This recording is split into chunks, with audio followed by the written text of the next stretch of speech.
बिस्मिल्लाहिर्रहमानिर्रहीम। अस्सलाम वालेकुम नाज़रीन, मैं हूँ साकिब बशीर। इस वक्त सुप्रीम कोर्ट में हम मौजूद हैं। मेरे साथ सीनियर सहाफ़ी कोर्ट रिपोर्टर सुहेल रशीद साहब मौजूद हैं। बात करेंगे हम साइफ़र केस में इमरान खान की दरख्वास्त ज़मानत पर समाअत थी, उस पर समाअत में हुआ क्या है। एक तो नोटिस कर दिए हैं सुप्रीम कोर्ट के जस्टिस सरदार तारिक मसूद, जस्टिस याया अफरीदी और जस्टिस आयशा मलिक पर मुश्तमिल ये बेंच था। उन्होंने नोटिस कर दिए हैं, FIA को नोटिस किए गए हैं, वफाक को नोटिस किए गए हैं। तो उस पर कब समाअत होगी तारीख भी नहीं दी गई।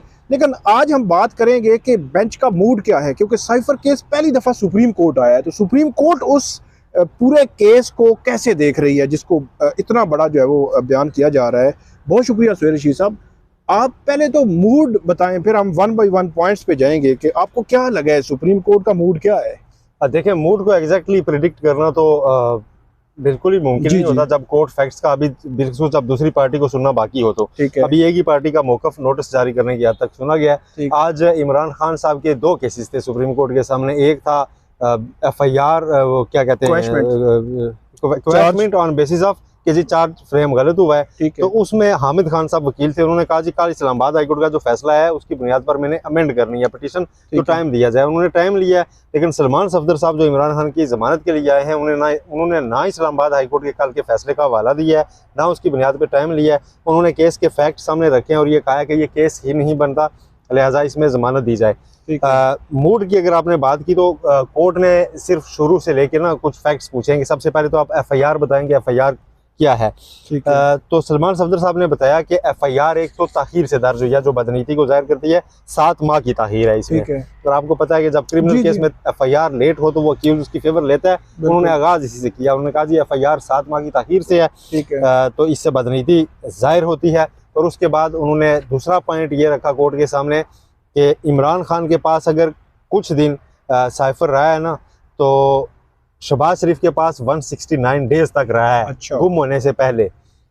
तो उस पर उन्होंने एक नेशनल सिक्योरिटी कमेटी का इजलास भी किया था, और शहबाज शरीफ ने, और उसके बाद भी डिमांड जारी हुआ US को। और उस वक्त तक प्राइम मिनिस्टर ऑफिस या प्राइम मिनिस्टर की तरफ से ये शिकायत नहीं थी कि साइफर की कापी PM की गुम हो चुकी है। ठीक है।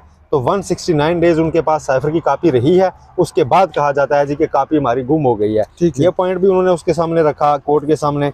इसके अलावा उन्होंने ये बताया कि अगर कोई साइफर ओरिजिनल गुम हुआ है तो दफ्तर खारजा को शिकायत करनी चाहिए थी। दफ्तर खारजा ने आज तक ऐसी कोई शिकायत नहीं की। इस पर जस्टिस आयशा मलिक ने पूछा कि अगर दफ्तर खारजा के पास कापी मौजूद है और उन्हें कोई शिकायत नहीं, तो फिर इमरान खान से रिकवर करना किया है। इसके अलावा आजम खान का किरदार बड़ा डिटेल से डिस्कस किया गया, वो बहुत अहम था। सलमान सफदर साहब ने बताया कि असल में ये इल्जाम है, इंक्वायरी रिपोर्ट भी पढ़ी गई कि इमरान खान ने आजम खान को ये कहा कि आप इसको मैनिपुलेट करें और साइफर को एक मखसूस रंग दें। लेकिन अब सलमान सफदर साहब ने कोर्ट के सामने रखा कि आजम खान, जिनका मेन रोल बनता है उन इल्जामात के मुताबिक, अगर ऐसा हुआ है तो उनको अब मुल्ज़म रखा ही नहीं गया, उनको गवाह कर दिया गया और वो अगवा हो गए थे। ये बड़ा अहम पॉइंट था मूड की बात के हवाले से। उन्होंने कहा जी वो अगवा हो गए थे और उनकी फैमिली FIR भी करवा चुकी थी कि उनका कुछ पता नहीं चल रहा, और उसके बाद वो सामने आए हैं 164 के बयान के साथ, यानी कि वादा माफ गवाह बनकर सामने आए। तो इस पर बेंच के सरबराह जस्टिस सरदार तारिक ने तंज करते हुए तंजिया मुस्कुराहट के साथ कहा कि सच फिर ऐसे निकलता है। हाँ, कि सच फिर ऐसे निकलता है। ये बहुत इम्पोर्टेंट था, बिल्कुल असरात है। सलमान सफदर साहब पूरा केस इकट्ठा लेके चल रहे थे कि जी केस बनता ही नहीं। ये वो कोर्ट उनको बड़ा फोकस करना चाहती थी कि आप एक पॉइंट तक रहें कि आपकी जमानत के मामले तक टेंटेटिव एक बताएं कि जी जमानत, आप जमानत तक फोकस करें। आप कहें जी FIR में ताखीर है, आप बताएं जी कि उसमें अभी ट्रायल वहीं का वहीं पड़ा है। आप ये बताएं कि फर्दर इंक्वायरी का केस है, इन 3 चीजों पर सेटिस्फाई करें और बेल लें। लेकिन वो कह रहे थे कि हमने जनाब नीचे भी बड़ा लेंथी आर्गू किया। तो इस पर जस्टिस सरदार तारिक ने कहा कि आप सियासी तौर पे केसेस को लेके चलेंगे तो ऐसे ही खराब होंगे। आपको किसने कहा कि क्वैशमेंट और ये सारी चीजें इकट्ठी लेके चलें। आप यूं करें कि जो फैक्ट्स हैं जमानत के, उसके ऊपर आएँ और बताएं कि उस पर जमानत बनती है, यानी उस पर। उन्होंने कहा जी ये बेलेबल ऑफेंसेस हैं। दूसरा पॉइंट ये रेज किया गया इमरान खान साहब के वकील की जानिब से कोर्ट के सामने कि जो इल्ज़ामात लगाए गए हैं, इल्ज़ामात, उस इल्ज़ाम तक अगर जाएं तो दफात वो बनती हैं जिनमें सजा सिर्फ जुर्माना या 2 साल है। ठीक है। और वो ज़ाहिर है वो बेलेबल हैं। लेकिन इल्जामात उस नेचर के लगा के उनके ऊपर दफात वो लगा दी जो कि जासूसी या दुश्मन मुल्क को फायदा पहुंचाने वाली हैं। ठीक है। तो इंक्वायरी में या FIR में कहीं भी ये जाहिर नहीं किया गया कि किस मुल्क को जासूसी की है, किस दुश्मन मुल्क को फायदा पहुंचाया है, लिहाजा वो दफात नहीं बनती, ये केस ही नहीं बनता। और सेक्शन 12 के तहत ये बेलेबल ऑफेंसेस हैं, ये उनकी जानिब से बताया गया है। इस दौरान एक क्वेश्चन जैसे सरदार तारिक ने किया कि इल्ज़ाम ये है कि आपने पब्लिक किया, पहले जैसे यही आफरीदी ने किया कि इल्ज़ाम ये है उनका कि आपने कंटेंट साइफर का पब्लिक किया, ये इल्ज़ाम है। ठीक है, ये इल्ज़ाम है। उन्होंने कहा जी नहीं, हमने किसी को कम्युनिकेट नहीं किया। उन्होंने फिर डेट्स पूछी कि साइफर कब आया और कब ये सारा मामला हुआ। उन्होंने कहा जी साइफर आने के बाद डिक्लासिफाई कानून के मुताबिक हुआ कैबिनेट से, उसके बाद ये नेशनल सिक्योरिटी कमेटी के सामने पेश हुआ। जैसे यही ने पूछा इस दौरान आपने किसी को दिखाया तो नहीं साइफर? ठीक है, उन्होंने कहा जी नहीं, इस दौरान नहीं दिखाया। इस पर जैसे सरदार तारिक ने कहा कि एक साइफर को लहरा के और उसका पूरा मतन बता देना कंटेंट अवाम को, क्या ये उसको कम्युनिकेट करने में नहीं आएगा? ठीक है। तो इस पे सलमान सफदर साहब ने कहा जी नहीं, इस तरह मतलब वो साइफर किसी को दिखाना या उसमें नहीं आता। और दूसरा उन्होंने पूछा फिर कोर्ट ने कि आप बताएं कि साइफर क्या एक सीक्रेट डॉक्यूमेंट है या नहीं। इस पे कहा सलमान सफदर साहब ने कि साइफर एक डॉक्यूमेंट तो था ही नहीं डिक्लासिफाई होने से पहले। अच्छा। ये एक कोडेड सी चीज होती है। ठीक है। इस पे फिर कोर्ट ने ये पूछा कि आप पे तो इल्जाम ये भी है कि आपने उसका कोड जो है ना वो कंप्रोमाइज कर दिया। तो जैसे सरदार तारिक ने कहा कि अगर से वो कोड तो बदलता ही रहता है, वो तो हफ्ते बाद भी बदल जाता है। ठीक है, ठीक है। तो इस तरह के रिमार्क्स भी थे, मतलब तसल्ली बख्श किस्म का मूड आप कह सकते हैं कि इमरान खान साहब के लिए यहाँ तक था। ठीक है, कहाँ पर नहीं है? सही है, वो यहाँ नहीं है कि डेट उनको नेक्स्ट नहीं मिली। अच्छा, नोटिस हो गया है, उनकी दरखास्त पर जवाब मांगा गया है, लेकिन नोटिस जिनको हुआ है उनका रोल भी जरा गिन लेना। FIA के तफ्तीशी खुद अदालत में पहुंचे हुए थे। अच्छा। उन पे शदीद बरहमी का इजहार किया। जैसे सरदार तारिक ने कहा आप कौन है?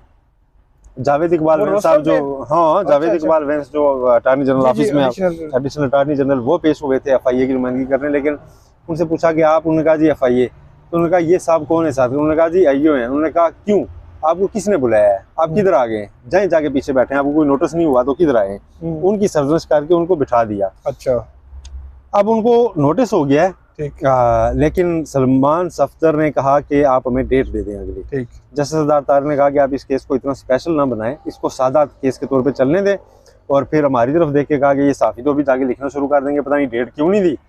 तो बस नोटिस होना लाजमी होता है, वो हो गया है। नोटिस के बगैर हम बेल नहीं दे सकते। डेट आइंदा जो है वो ऑफिस ही तय करेगा।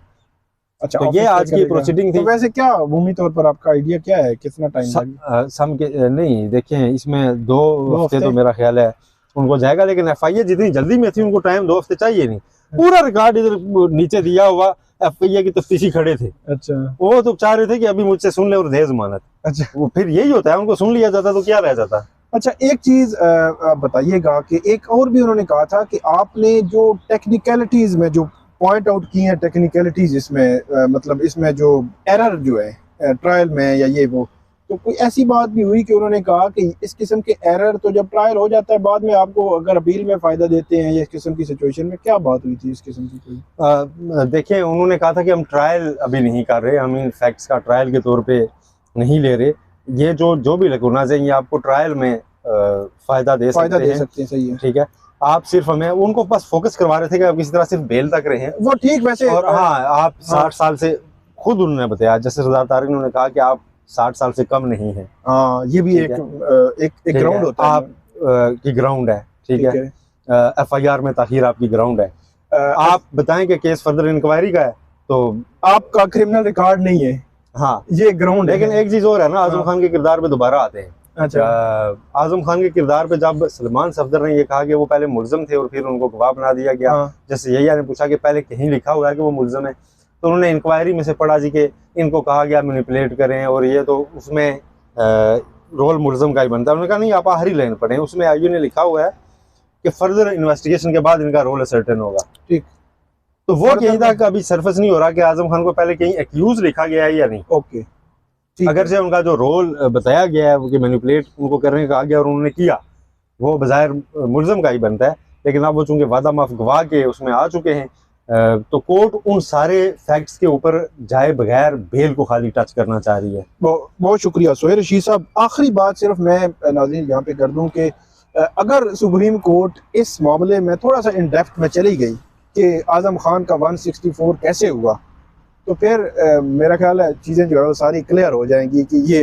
है क्या, चक्कर क्या है। तो ये आज की प्रोसीडिंग थी जो सोहेल रशीद साहब ने हमें बताया कि सुप्रीम कोर्ट में अब होगा क्या, मूड क्या है, क्या सवालात थे। तो आइंदा की समाअत भी ज़ाहिर लगता है कि 2 हफ्ते बाद जो है वो होगी। तो जो भी अपडेट्स होगी वो हम आपके साथ शेयर करते रहेंगे। आप हमें फीडबैक ज़रूर दीजिएगा। अल्लाह हाफिज़।